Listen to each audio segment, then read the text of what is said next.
ॐ नमः श्रीज्योतिराजाय विवेकानन्दसूरये सच्चिदसुखस्वरूपाय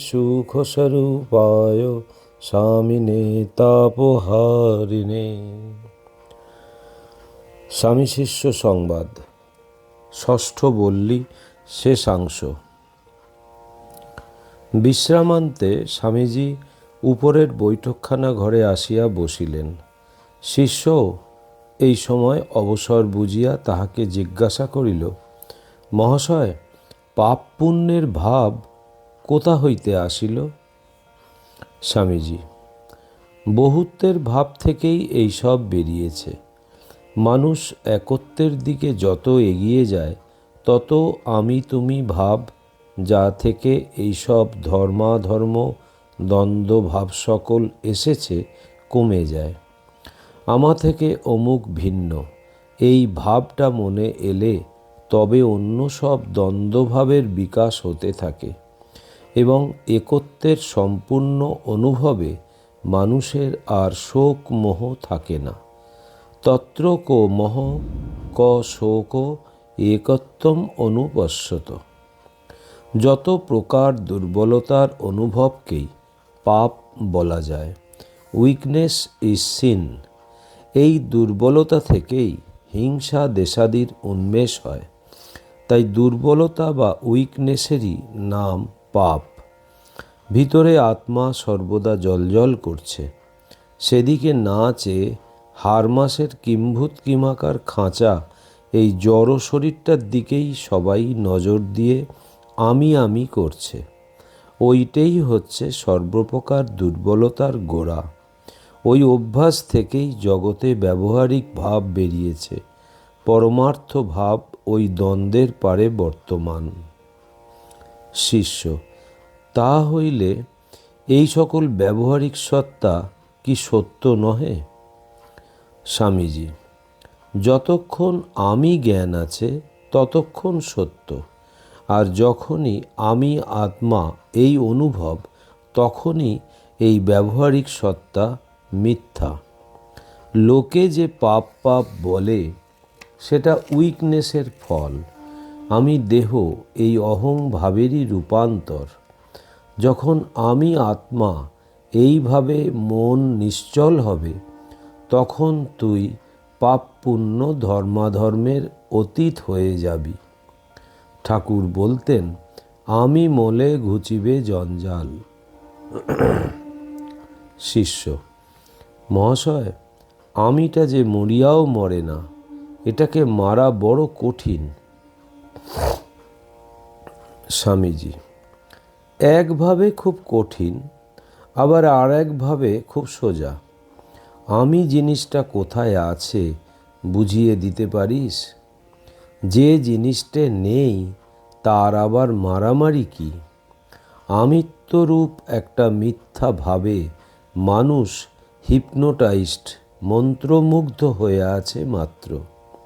ওই ভূতটা ছাড়লেই সব স্বপ্ন ভেঙে যায় ও দেখা যায় এক আত্মা আব্রহ্মস্তম্ভ পর্যন্ত সকলে রয়েছেন। এইটি জানতে হবে, প্রত্যক্ষ করতে হবে। যত কিছু সাধন ভজন এ আবরণটা কাটাবার জন্য, ওটা গেলেই চিৎ সূর্য আপনার প্রভায় আপনি জ্বলছে দেখতে পাবি। কারণ আত্মাই একমাত্র স্বয়ং জ্যোতি, সসংবেদ্য।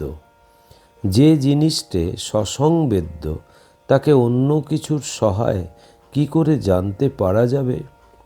শ্রুতি তাই বলছেন, বিজ্ঞাত আরো মরে কেন বিজানিয়াত। তুই যা কিছু জানছিস তা মনরূপ কারণ সহায়। মন তো জড়, তার পেছনে শুদ্ধ আত্মা থাকাতেই মনের দ্বারা কার্য হয়। সুতরাং মন দ্বারা সে আত্মাকে কিরূপে জানবি? তবে এইটে মাত্র জানা যায় যে মন শুদ্ধাত্মার নিকট পৌঁছিতে পারে না, বুদ্ধিটাও পৌঁছতে পারে না। জানাজানিটা এই পর্যন্ত। তারপর মন যখন বিকল্প বা বৃত্তিহীন হয়, তখনই মনের লোপ হয় এবং তখনই আত্মা প্রত্যক্ষ হন। ওই অবস্থাকেই ভাষ্যকার শঙ্কর অপরাক্ষ অনুভূতি বলে বর্ণনা করেছেন।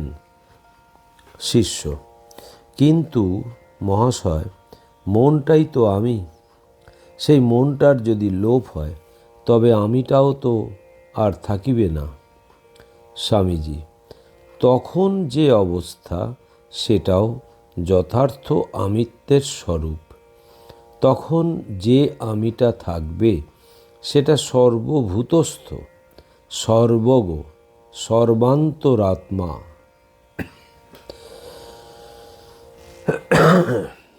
যেন ঘটাকাশ ভেঙে মহাকাশ। ঘট ভাঙলে তার ভিতরকার আকাশেরও কি বিনাশ হয় রে? যে ক্ষুদ্র আমিটাকে তুই দেহবদ্ধ মনে করছিলি সেটাই ছড়িয়ে এই রূপে সর্বগত আমিত্ব বা আত্মারূপে প্রত্যক্ষ হয়। অতএব মনটা রইল বা গেল, তাতে যথার্থ আমি বা আত্মার কি? যা বলছি তা কালে প্রত্যক্ষ হবে। কালেনাত্মনি বিন্দতি। শ্রবণ মনন করতে করতে কালে এই কথা ধারণা হয়ে যাবে আর মনের পারে চলে যাবি। তখন আর এ প্রশ্ন করবার অবসর থাকবে না। শিষ্য শুনিয়া স্থির হইয়া বসিয়া রহিল। স্বামীজি আস্তে আস্তে ধূমপান করিতে করিতে পুনরায় বলিলেন, এই সহজ বিষয়টা বুঝাতে কত শাস্ত্রই না লেখা হয়েছে, তবু লোকে তা বুঝতে পারছে না। আপাত মধুর কয়েকটা রূপর চাকতি আর মেয়ে মানুষের ক্ষণভঙ্গুর রূপ নিয়ে দুর্লভ মানুষ জন্মটা কেমন কাটিয়ে দিচ্ছে। মহামায়ার আশ্চর্য প্রভাব। মা মা। সপ্তম বল্লী, স্থান কলিকাতা, বর্ষ 1897 খ্রিস্টাব্দ। স্বামীজি কয়েকদিন হইতে বাগবাজারে বলরামবাবুর বাটিতে অবস্থান করিতেছেন। পরমহংসদেবের গৃহী ভক্তদিগকে তিনি আজ মিলিত হইতে আহ্বান করায় বৈকাল 3টার পর ঠাকুরের বহু ভক্ত ওই বাড়িতে জড়ো হইয়াছেন। স্বামী যোগানন্দও তথায় উপস্থিত আছেন। স্বামীজির উদ্দেশ্য একটি সমিতি গঠিত করা। সকলে উপবেশন করিলে পর স্বামীজি বলিতে লাগিলেন, নানা দেশ ঘুরে আমার ধারণা হয়েছে সংঘ ব্যতীত কোনো বড় কাজ হতে পারে না। তবে আমাদের মতো দেশে প্রথম হতে সাধারণতন্ত্রে সংঘ তৈরি করা বা সাধারণের সম্মতি ভোট নিয়ে কাজ করাটা তত সুবিধাজনক বলে মনে হয় না। ওসব দেশের পাশ্চাত্যের নরনারী সমধিক শিক্ষিত, আমাদের মতো দেশপরায়ণ নয়। তারা গুণের সম্মান করতে শিখেছে। এই দেখুন না কেন, আমি একজন নগণ্য লোক, আমাকে ওদেশে কত আদর যত্ন করেছে। এদেশে শিক্ষা বিস্তারে যখন ইতর সাধারণ লোক সমধিক সহৃদয় হবে, যখন মত ফতের সংকীর্ণ গণ্ডির বাইরে চিন্তা প্রসারিত করতে শিখবে, তখন সাধারণ তন্ত্রমতে সংঘের কার্য চালাতে পারবে। সেই জন্য এই সংঘের একজন ডিরেক্টর বা প্রধান পরিচালক থাকা চাই। সকলকে তার আদেশ মেনে চলতে হবে। তারপর কালে সকলের মত লয়ে কার্য করা হবে। আমরা যার নামে সন্ন্যাসী হয়েছি, আপনারা যাকে জীবনের আদর্শ করে সংসারাশ্রমে কার্যক্ষেত্রে রয়েছেন, যার দেহাবসানের 20 বৎসরের মধ্যে প্রাচ্য ও পাশ্চাত্য জগতে তার পুণ্য নাম ও অদ্ভুত জীবনের আশ্চর্য প্রসার হয়েছে, এই সংঘ তারই নামে প্রতিষ্ঠিত হবে। আমরা প্রভুর দাস, আপনারাও এ কার্যে সহায় হন। শ্রীযুক্ত গিরিশ ঘোষ প্রমুখ উপস্থিত গৃহীগণ এ প্রস্তাব অনুমোদন করিলে রামকৃষ্ণ সংঘের ভাবী কার্যপ্রণালী আলোচিত হইতে লাগিল। সংঘের নাম রাখা হইল রামকৃষ্ণ প্রচার বা রামকৃষ্ণ মিশন। উহার উদ্দেশ্য প্রভৃতি আমরা উহার মুদ্রিত বিজ্ঞাপন হইতে উদ্ধৃত করিলাম। উদ্দেশ্য: মানবের হিতার্থ শ্রী শ্রী রামকৃষ্ণ যে সকল তত্ত্ব ব্যাখ্যা করিয়াছেন এবং কার্যে তাহার জীবনে প্রতিপাদিত হইয়াছে, তাহার প্রচার এবং মানুষের দৈহিক, মানসিক ও পারমার্থিক উন্নতিকল্পে যাহাতে সেই সকল তত্ত্ব প্রযুক্ত হইতে পারে, তদ্বিষয়ে সাহায্য করা এই প্রচারের মিশনের উদ্দেশ্য। ব্রত: জগতের যাবতীয় ধর্মমতকে এক অক্ষয় সনাতন ধর্মের রূপান্তর মাত্র জ্ঞানে সকল ধর্মাবলম্বীদিগের মধ্যে আত্মীয়তা স্থাপনের জন্য শ্রীরামকৃষ্ণ যে কার্যের অবতারণা করিয়াছিলেন, তাহার পরিচালনায় এই প্রচারের মিশনের ব্রত। কার্যপ্রণালী: মানুষের সাংসারিক ও আধ্যাত্মিক উন্নতির জন্য বিদ্যাদানের উপযুক্ত লোক শিক্ষিতকরণ, শিল্প ও সমোপজীবিকার উৎসাহ বর্ধন এবং বেদান্ত ও অন্যান্য ধর্মভাব রামকৃষ্ণ জীবনে যেরূপ ব্যাখ্যাত হইয়াছিল, তাহা জনসমাজে প্রবর্তন। ভারতবর্ষীয় কার্য: ভারতবর্ষের নগরে নগরে আচার্যব্রত গ্রহণাভিলাষী গৃহস্থ বা সন্ন্যাসীদিগের শিক্ষার আশ্রম স্থাপন এবং যাহাতে তাহারা দেশ দেশান্তরে গিয়া জনগণকে শিক্ষিত করিতে পারেন, তাহার উপায় অবলম্বন।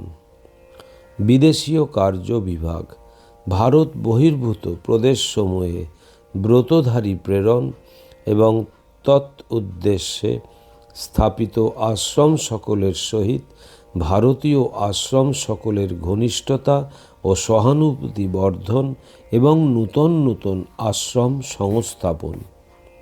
স্বামীজি স্বয়ং উক্ত সমিতির সাধারণ সভাপতি হইলেন। স্বামী ব্রহ্মানন্দ কলিকাতা কেন্দ্রের সভাপতি এবং স্বামী যোগানন্দ তাহার সহকারী হইলেন। বাবু নরেন্দ্রনাথ মিত্র অ্যাটর্নি মহাশয় ইহার সেক্রেটারি এবং ডাক্তার শশীভূষণ ঘোষ ও বাবু শরৎচন্দ্র সরকার সহকারী সেক্রেটারি এবং শিষ্য শাস্ত্র পাঠক রূপে নির্বাচিত হইলেন। সঙ্গে সঙ্গে এই নিয়মটিও বিধিবদ্ধ হইল যে প্রতি রবিবার 4টার পর বলরামবাবুর বাড়িতে সমিতির অধিবেশন হইবে। পূর্বোক্ত সভার পরে 3 বৎসর পর্যন্ত রামকৃষ্ণ মিশন সমিতির অধিবেশন প্রতি রবিবারে বলরাম বসু মহাশয়ের বাড়িতে হইয়াছিল। বলা বাহুল্য যে স্বামীজি যতদিন না পুনরায় বিলাতে গমন করিয়াছিলেন, ততদিন সুবিধামতো সমিতির অধিবেশনে উপস্থিত থাকিয়া কখনো উপদেশ দান এবং কখনো বা কিন্নর কণ্ঠে গান করিয়া সত্রীবর্গকে মোহিত করিতেন। সভা ভঙ্গের পর সভ্যগণ চলিয়া গেলে যোগানন্দ স্বামীকে লক্ষ্য করিয়া স্বামীজি বলিতে লাগিলেন, এই রূপে কার্য তো আরম্ভ করা গেল, এখন দেখ ঠাকুরের ইচ্ছায় কত দূর হয়ে দাঁড়ায়। স্বামী যোগানন্দ: তোমার এসব বিদেশিভাবে কার্য করা হচ্ছে, ঠাকুরের উপদেশ কি এরূপ ছিল? স্বামীজি: তুই কি করে জানলি এসব ঠাকুরের ভাব নয়? অনন্ত ভাবময় ঠাকুরকে তোরা তোদের গণ্ডিতে বুঝি বদ্ধ করে রাখতে চাস? আমি এ গণ্ডি ভেঙে তার ভাব পৃথিবীময় ছড়িয়ে দিয়ে যাব। ঠাকুর আমাকে তার পূজা পাঠ প্রবর্তন করতে কখনো উপদেশ দেননি। তিনি সাধন ভজন, ধ্যান ধারণা ও অন্যান্য উচ্চ উচ্চ ধর্মভাব সম্বন্ধে যে সকল উপদেশ দিয়ে গেছেন, সেগুলি উপলব্ধি করে জীবকে তা শিক্ষা দিতে হবে। অনন্ত মত, অনন্ত পথ, সম্প্রদায়পূর্ণ জগতে আর একটি নূতন সম্প্রদায় গঠিত করে যেতে আমার জন্ম হয়নি। প্রভুর পদতলে আশ্রয় পেয়ে আমরা ধন্য হয়েছি। ত্রিজগতের লোককে তার ভাবসমূহ দিতেই আমার জন্ম। পরতত্ত্বে সদা লীন রামকৃষ্ণ সমজ্ঞয়া ইয়ো ধর্ম স্থাপনরত বীরে শান্তম নমাম্যহম। শ্রীরামকৃষ্ণার্পণমস্তু।